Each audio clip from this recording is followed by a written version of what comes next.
There's a positively enormous amount of Drukhari previews today. We've got the new Power from Pain table, the new Real Space Raiders detachment rules, the return of Kabalite Trueborn, and much more besides. Let's take a look at what we've got.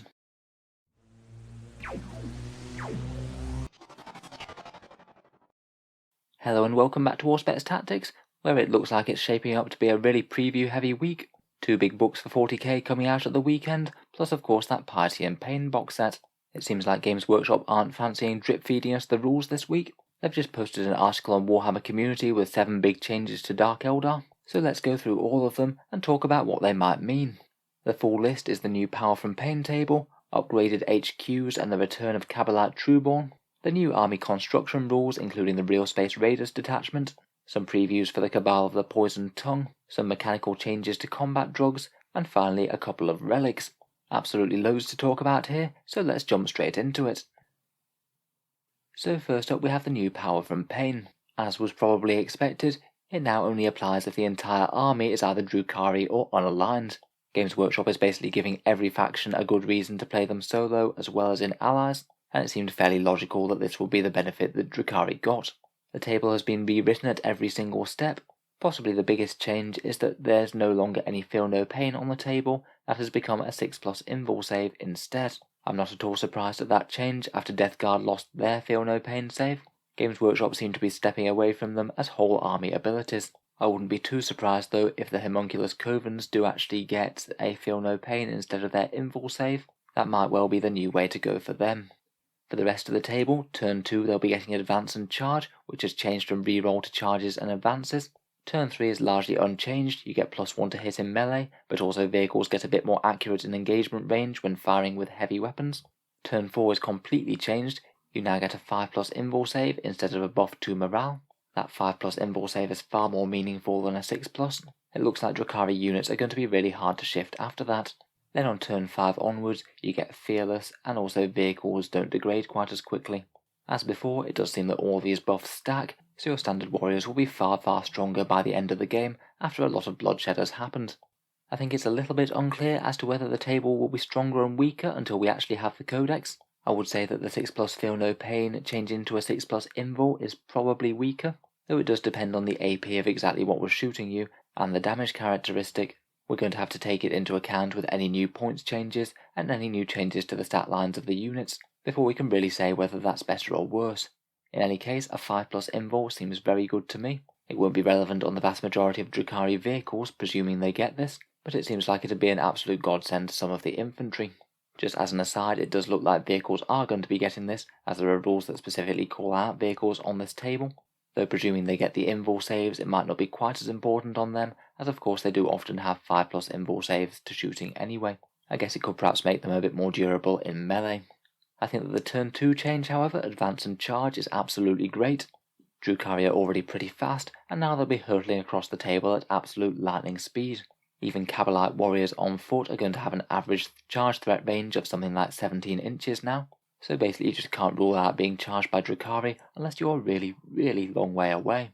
I think this will certainly help to discourage allied Eldar lists, unfortunately. Before, it's never been an issue whether or not you had to think about either taking this or allies. You could have both, but that really does seem to be the trend with releasing codexes these days, giving them strong incentives to play them as just their own army without stopping you playing them as allies if desired. I really wouldn't be too surprised if there are ways to manipulate this table. There certainly were with the Death Guard contagion abilities, so I strongly suspect that some units, powers and stratagems will be able to get your Power from Pain even faster. Getting turn 1 Advance and Charge could easily line you up for first turn charges. Next up we have upgraded HQs, and this seems to be the thing in the Drukhari Codex that you pay points for to upgrade certain units. It looks like there will be 3 different options, a Master Archon, and some sort of upgraded Succubus and Homunculus. Much like things like Space Marine Chapter Masters, it looks like you'll be paying a flat points cost to upgrade them, and you get access to quite a lot of stuff from that. It seems like you get one innate buff that makes the unit better, then access to a relic and a warlord trait that you wouldn't usually be able to take. Furthermore, it seems that you have access to a boosted unit, such as taking the Master Archon allows you to take some Kabalite Trueborn along, which we'll come on to in just a second. They have shown us off what you get for the Master Archon abilities, though we don't know how many points it's going to cost. His innate buff is Splinter Genius. This basically gives him a Fight Again ability once per game. So you're essentially going to get one turn where he's going to be exceptionally hard hitting. It definitely seems like this one might be a bit more of a buffing ability to give to an Archon that you want to get stuck into the enemy, as opposed to one that's going to be mainly giving buffs. The Warlord trait and Relic that he can take are both fighty ones as well. The Soul Helm will help keep him protected with a -1 to hit and a 5+ feel no pain, and Consummate Weapon Master will give him +1 damage to all non-relic weapons. Both of these seem okay to me, though honestly I'm not bowled away by either of them. Often the best way to make an Archon more fighty is just to give them a relic such as the Gym Blade, and I might be a bit more tempted to take that rather than the Weapon Master trait, and then choose a different Warlord trait instead of that defensive buff from the Soul Helm. I guess we'll have to see and weigh up against the Warlord traits and relics when they come out. I think it's really quite interesting to see Kabalite Trueborn in their new form. They went missing from the last Drukhari Codex as they had no official models, but it seems that you can get a boosted squad of Kabalites back provided you take this Master Archon. At the moment it's not clear whether they're going to cost you even more points or whether they're just going to be folded in his points cost, but just from this preview they're looking really quite potent and they might well be a good reason to take the Master Archon. You basically take them as a normal squad of Kabalites, so they will be a troops choice and gain OBSEC. You can only take them in squads of 10, so no truly vast units, and they get 3 further buffs. They have a ballistic skill characteristic of 2+, so just flatly more damage dealing there. They add 1 to their leadership, and when they make ranged attacks, they can ignore any hit roll or ballistic skill modifiers.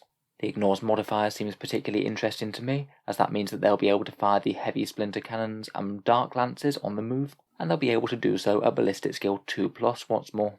Popping some heavy weapons in this squad seems like a really good idea, and if this is a free upgrade after the Master Archon is paid for, then I'm sure they'll be very popular. It doesn't seem that they get any additional close combat buffs whatsoever, though admittedly all the Kabalite warriors will be getting 2 attacks now, so they're a little bit better than they were before anyway. It'll be interesting to see what the witches and homunculi get out of this. I'm sure we'll see some Hecatari blood brides on the witch front, and some nice disturbing raised racks of some sort on the homunculus side. Will certainly be fun to cover when the full rules are out. Next up we come to army construction. This was one of the bugbears of the last Drukhari Codex, where you basically had to separate all of your forces into covens, cabals and cults if you wanted to get your hands on the Drukhari Obsessions, their version of chapter tactics. They've actually been really quite flexible with how you can build an army now. You can still do it exactly the same way as you had before, and you now have the option of doing a real space raid detachment as well. Generally, unless you are using real space raid, then it does mean that you still do have to have pure detachments of cabals, witches and covens. I was honestly expecting that they'd just allow a bit more mixing and matching within each detachment, but that seems not to be the case. They still have their way of getting 3 different patrol detachments in a 2,000 point list. If your army consists of nothing but Drukhari patrol detachments, then they don't cost anything in command points, so you're really incentivized to take them. Otherwise though, you can take a real space raid detachment as kind of a core detachment and still gain access to all of the obsessions. Now the real space raid is fairly prescriptive to be honest. You have to take a bunch of mandatory units, 1 Archon, 1 Succubus, 1 Homunculus, and the Archon must be your Warlord. In addition, you also need to take 1 unit of Kabalite Warriors, 1 unit of Witches, and 1 unit of Racks. That's basically your tax to unlock the detachment, and after that you can do what you like. Realistically, this means that you're going to be looking at either a battalion or even a brigade detachment, and seeing as you're locked into quite so many HQs and troops, we might actually see some Drukhari brigades come of this. In any case, all units in the detachment get one of their own obsessions, so you could have Cabal of the Poisoned Tongue, with Cult of Strife witches, and whatever homunculus coven that you choose, and each of these can take their own relics and warlord traits as they will be able to normally. Furthermore, they all gain the Real Space Raider keyword, and the Archon's command ability gets improved a little bit. Usually his Overlord ability allows rerolls of 1s to hit for any Cabal units within 6 inches, but now it applies to all Real Space Raider core units, not just Cabals. It means you can conceivably run your Archon alongside some Witches or Racks or something, and give them all rerolls 1 to hit should you want to. It'll be interesting to see exactly which units get core and which units don't in the Drukhari army for that matter. For me, I think that the Real Space Raid and the 3 patrols both seem like pretty reasonable ways to build a Drukhari list. To be honest, they both require a similar amount of commitment. You just need 1 HQ and 1 troops choice from each of the 3 different sub-factions, so it kind of depends on exactly what other units that you want to bring alongside them, and whether you have enough spare slots in any given detachment to make that happen. Next we have a look at the Cabal of the Poisoned Tongue. There have been some minor changes to these guys, and they might be a bit more popular with the new decks. Their poison buff has got a little bit better. Previously they used to reroll wound rolls of 1 with melee and poison weapons. Now their poison weapons are better by 1 to wound, e.g. splinter rifles will wound on a 3+ rather than a 4+. Buffing wise, this means that they're actually really strong with poison weapons, as a plus 33% boost rather than a plus 17% boost that it was before. So if you're looking to spam splinter cannons or splinter rifles, then they might well be the best choice. Additionally, they now also cause -1 combat attrition if you do kill any models with poison weapons. Games Workshop also showed off their stratagem, which has had a few subtle changes as well. Insidious Misdirection is a really good one. It allows you to redeploy 3 units, which is great for gaining some advantages on first turn, whether you're alpha striking or playing a bit more defensive.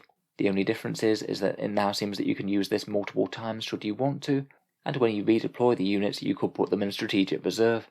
This could actually be a cheap way of doing so if you've got a few really points expensive units that you want to do that with. Next we have a bit of a teaser for combat drugs. This one's removing a bit of an annoying mechanic for the witch cults, and it means that you can still take the same combat drug multiple times now. Before you used to have every single witch unit use a different combat drug until you'd use 6, and then you could pick another one again. Now you can have every single witch unit use the same drug if you want to, and to incentivize rolling randomly for them, you can now roll 2d6, and you get both effects if you randomize. That sounds like it could honestly be quite powerful, but would require quite a bit of bookkeeping, as you have to keep track of 2 different effects for every single witch unit and try not to get them mixed up. So interesting, a bit more freeing, but it does require a bit more admin, I think.